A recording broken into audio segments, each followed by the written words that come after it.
दोस्तों, दुनिया में एक से बढ़कर एक खूंखार और क्रूर तानाशाह हुए हैं, जिसमें एडोल्फ हिटलर, जोसेफ स्टालिन और किम जोंग जैसे तानाशाह के नाम तो आपने सुने ही होंगे।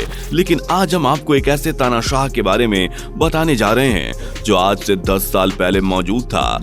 ये तानाशाह अपनी बेरहमियत, अय्याशी, सनकीपन के लिए जाना जाता था। आंखों पर काला चश्मा, रंगीन कपड़े, सर पर गोल टोपी, आसपास महिला बॉडीगार्ड और आग उगलते बेबाक भड़काऊ भाषण, ये थी इसकी पहचान। लड़कियां उसकी कमजोरी और रेप करना उसका शौक हुआ करता था। दोस्तों, हम बात कर रहे हैं लीबिया के तानाशाह मुअम्मर अल गद्दाफी की, जिसका पूरा नाम मुअम्मर मोहम्मद अबू मिनियार अल गद्दाफी था। लोग इसे कर्नल गद्दाफी के नाम से भी जानते हैं। दोस्तों, आज हम आपको इसी क्रूर तानाशाह की कहानी बताने वाले हैं। लेकिन इससे पहले आप अगर हमारे चैनल पर नए हैं तो हमारे चैनल को सब्सक्राइब करके बेल आइकन को प्रेस कर दें, ताकि हमारी आने वाली वीडियोस की नोटिफिकेशन आपको मिलती रहे। तो चलिए बिना देर किए हुए शुरू करते हैं। दोस्तों, साल था 1967 का, जब इजराइल और अरब देशों के बीच जंग छिड़ी हुई थी। इस जंग में अरब देशों की हार हुई थी और इस हार का सबसे ज्यादा प्रभाव लीबिया पर पड़ा था। उस समय लीबिया में राजा इदरीस का शासन हुआ करता था। अरब देशों की हार के बाद लोगों को यह लगने लगा कि इस हार का कहीं ना कहीं इदरीस भी जिम्मेदार था। लोगों के मन में अपने राजा के प्रति असंतोष की भावना पैदा हो गई। उस दौरान लीबिया की सेना में मुअम्मर गद्दाफी कैप्टन के पद पर काम कर रहा था। जब मुअम्मर गद्दाफी ने अपने राजा के लिए लोगों के मन में बैठे गुस्से को देखा तो वो समझ गया कि यह वह समय है जब वह लीबिया में अपना शासन स्थापित कर सकता है, और उसने राजा को गद्दी से हटाने की प्लानिंग बनाना शुरू कर दी और वो मौके का इंतजार करने लगा। और फिर वह दिन आ गया जिसका गद्दाफी को इंतजार था। साल 1969 का समय था, जब राजा इदरीस विदेशी दौरे पर तुर्की गया हुआ था। राजा की गैर मौजूदगी में गद्दाफी ने लीबिया के सभी उच्च पदाधिकारियों को अपने पक्ष में ले लिया, और जैसे ही राजा इदरीस अपने दौरे से वापस लौटा तो गद्दाफी ने उसके सामने शर्त रख दी कि वह अपने आप गद्दी से उतर जाए और दूसरे देशों में जाकर शरण ले ले। साथ में गद्दाफी ने यह धमकी भी दी थी कि यदि वह ऐसा नहीं करता है तो वो अपनी मौत का तमाशा देखने के लिए तैयार रहे। गद्दाफी के मुंह से ऐसी धमकी भरे शब्द सुनकर इदरीस डर गया और उसने लीबिया छोड़कर दूसरे देश में शरण ले ली। इदरीस के जाने के 7 दिन बाद 1 सितंबर साल 1969 को लीबिया में रेडियो के जरिए गद्दाफी ने यह ऐलान करवाया कि इदरीस को सत्ता से हटा दिया गया है। अब गद्दाफी लीबिया का नया शासक होगा। साथ में जनता को गद्दाफी ने संबोधित करते हुए ये भी कहा कि आज से लीबिया में राजशाही शासन का पतन हो गया और आज से यहाँ जनता का शासन होगा। यह खबर सुनकर वहाँ की जनता में खुशी की लहर दौड़ गई। उन्हें लगा कि अब कुछ नया और अच्छा होने वाला है। वैसे गद्दी पर बैठने के कुछ समय तक गद्दाफी ने सब कुछ सही किया। गद्दाफी ने लीबिया की आर्थिक स्थिति को सुधारने में अपना एक महत्वपूर्ण योगदान दिया। दरअसल जब लीबिया के राजा इदरीस था, उस समय वहां पर मौजूद तेल के भंडार पर विदेशी कंपनियों का अधिकार हुआ करता था और वह कंपनियां अपने मन के मुताबिक तेल का उपयोग करती थी, जिससे लीबिया की आर्थिक स्थिति बहुत डामाडोल हो गई थी। जब गद्दाफी ने यह सब देखा तो उसने तेल कंपनियों के सामने कुछ शर्तें रखते हुए कहा कि उन्हें लीबिया में अगर काम करना है तो इन शर्तों को मानना होगा। कंपनियों के सामने कोई और रास्ता नहीं था, जिस वजह से उन्होंने गद्दाफी की शर्तें मान ली और फिर देखते ही देखते लीबिया की आर्थिक स्थिति सुधर गई। लीबिया की आर्थिक स्थिति सुधरने के साथ ही इस देश की सूरत भी बदलने लगी थी।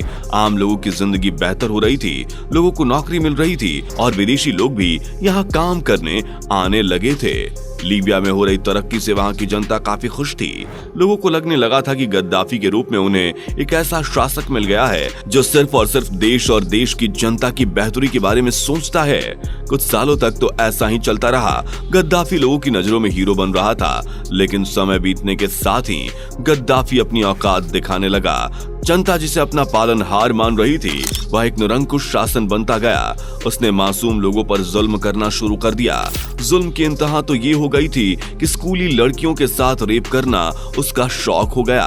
स्कूल में जाकर वह जिस भी लड़की के सिर पर हाथ रख देता था उसे उसके गार्ड उस लड़की को उठा ले जाते थे और लड़की पहुंच जाती थी गद्दाफी के हरम में। गद्दाफी हर समय सेक्स के नशे में डूबा रहता था। वह लड़कियों को देखकर पागल हो जाता था। गद्दाफी के ऊपर सेक्स का पागलपन इस कदर चढ़ गया कि उसके आसपास रहने वाली सारी सिक्योरिटी गार्ड खूबसूरत हसीनाएं होती थीं। आपकी जानकारी के लिए बता दें कि गद्दाफी की सुरक्षा के लिए हर समय 40 लेडी कमांडो तैनात रहती थीं। ये लड़कियां पूरी तरह से कुंवारी होती थी। गद्दाफी पहले उनकी वर्जिनिटी टेस्ट करता था और फिर उन्हें हथियार चलाने की ट्रेनिंग दिलवाता था। गद्दाफी के इन हसीनाओं को उस जमाने में किलिंग मशीन कहा जाता था। ये 40 लेडी कमांडो पूरी तरह से तरोताजा रहती थी। ये इस तरह बंठन के तैयार रहती थी कि गद्दाफी के विरोधी भी उन्हें देखकर कायल हो जाते थे। लेकिन ये हसीनाएं जितनी खूबसूरत थी उससे कहीं ज्यादा बेरहम होती थी, जो सिर्फ कर्नल गद्दाफी के एक इशारे पर दुश्मनों को चारों खाने चित कर दिया करती थी।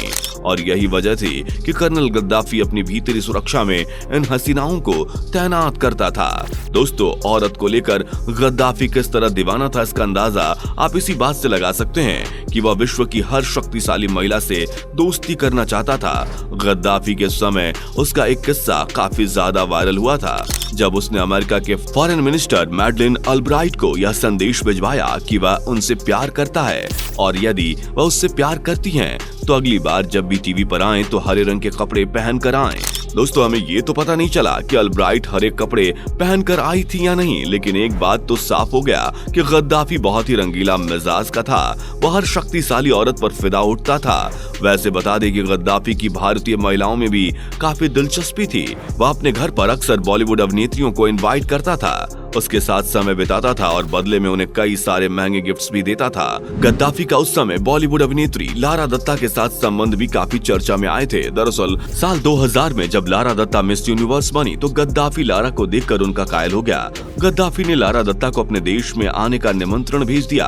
गद्दाफी और लारा के संबंध तब अधिक चर्चा में आए जब लारा और गद्दाफी की कुछ तस्वीरें मीडिया में लीक हो गई। तस्वीरें लीक होते ही लारा मीडिया के सवालों के घेरे में नजर आई, लेकिन फिर भी गद्दाफी और लारा के संबंध बने रहे।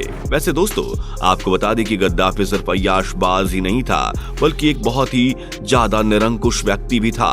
उसकी निरंकुशता दिन प्रतिदिन बढ़ती जा रही थी, जिससे जनता के मन में उसके प्रति रोष की भावना बढ़ती जा रही थी।